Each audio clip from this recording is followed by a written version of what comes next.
So it's been a while since I made a video on my channel, and the reason really is I went through a situation that was a little depressing.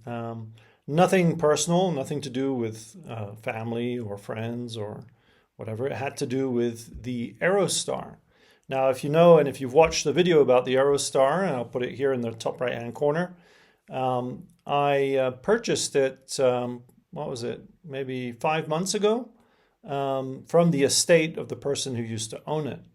That person put brand new engines on it, and so it had zero time engines, but then passed away, unfortunately, never got to use the airplane as intended. He was going to do a 135 operation with firefighting of some sort. Anyway, I approached the estate and they let me know that it's for sale and the maintenance shop is owed money and that they're in a little bit of a disagreement with the maintenance shop, that words were exchanged, feelings were hurt, and lawyers were mentioned. But that's about it. So I was potentially buying a plane that would be entangled some way. So I approached the maintenance shop, the owner, and said, is it okay for me to buy this, and settled their bill? And he said yes. So I negotiated a price based on all of this. We sealed the deal, got the paperwork done, and then the next step is I go over to the maintenance shop, the first thing I do once I close, and I write a check for the amount of money that was still owed to him. And at the same time, I have a conversation about when can we get this airplane back in the air. It needed an annual. And so I was told, well, I've got some airplanes ahead of you, which is totally understandable. We can get to it next month. And I was like, yes, I'm excited. That gives me time to look into vendors for paint and avionics. And so that's what I did. I started approaching paint outfits that could paint this airplane. And I started approaching the avionics shop. I was really excited about this project. I wanted it to be the nicest Aerostar. It had belonged to Carroll Shelby, and I wanted to, make it like a bit that theme on the paint maybe, and just, I was excited. So a month goes by, and so I swing by and check on them, and nothing started. So I talk, and he's like, "Yeah, well, I've still got a few planes ahead of you. I need to finish, and I lost a guy, or somebody's not available, or whatever." And so I go, "Okay, well, that's okay. Got to be flexible." I'm usually the flexible person, and another month goes by. So now I'm in. We're month 3, and no, month 2, end of month 2, beginning of month 3. And still nothing much has happened. And a few times the owner of the shop didn't return my calls. I would text him. Some of them would go unanswered. There's always some reason why my plane was not being taken care of. And then at the end of month 3, now beginning month 4, I go back down there. I visit with them. I'm always friendly and courteous, and because I'm excited. This is an airplane I want to see flying again. And he assures me, that they'll get started. He's got a new guy coming in to work for him, and so on and so forth.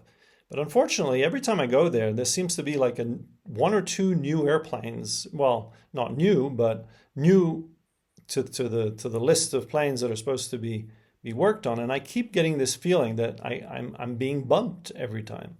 That even though I went out there and the first thing I did is I wrote a check, and when I did so, the owner was very grateful and told me I was his new friend.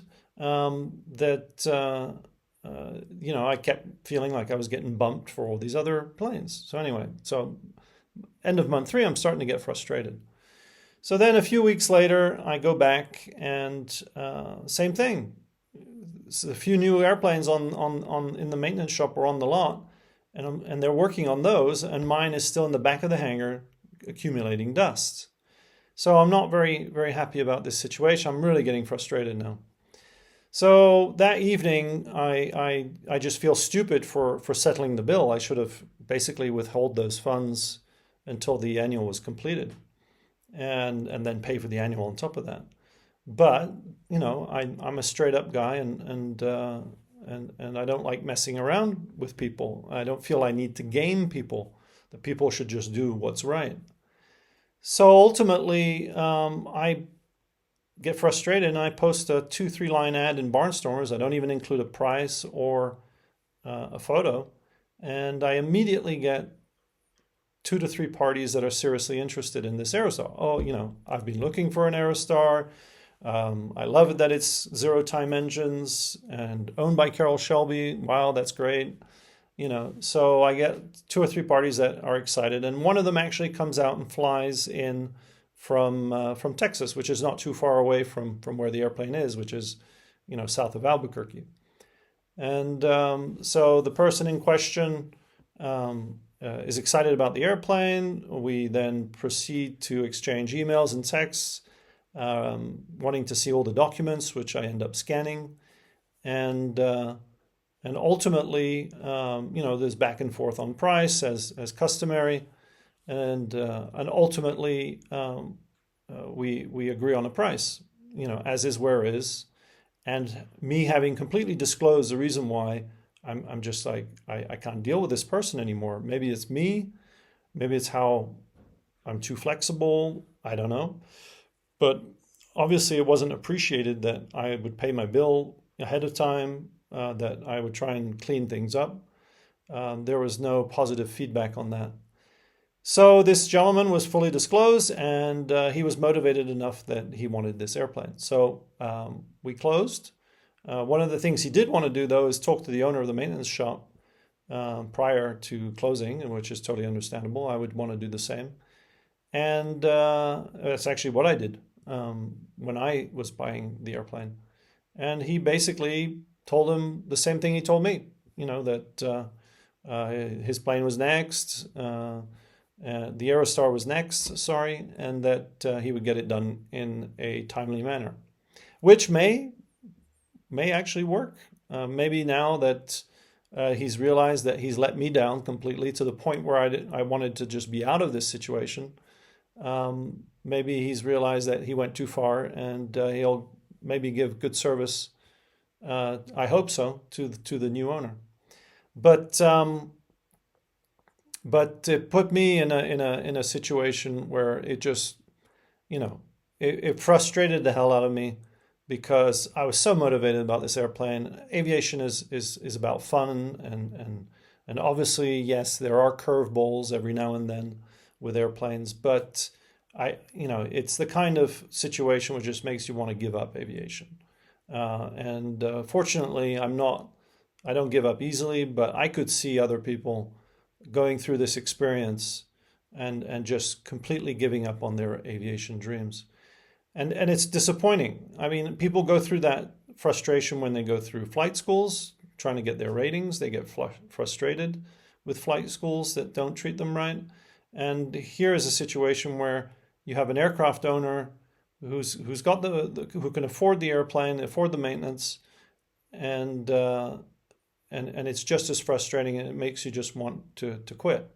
I mean, I was thinking that maybe the future for me for owning an airplane is to buy an experimental or a sport plane, or build one myself and just be the only, and then do my own maintenance. I was getting to that point where if I stay in this, I just don't want to have to rely on anybody to help me on anything.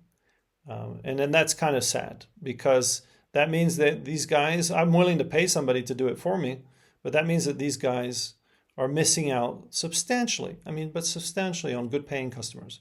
So I've moved on from the Aerostar, having sold it.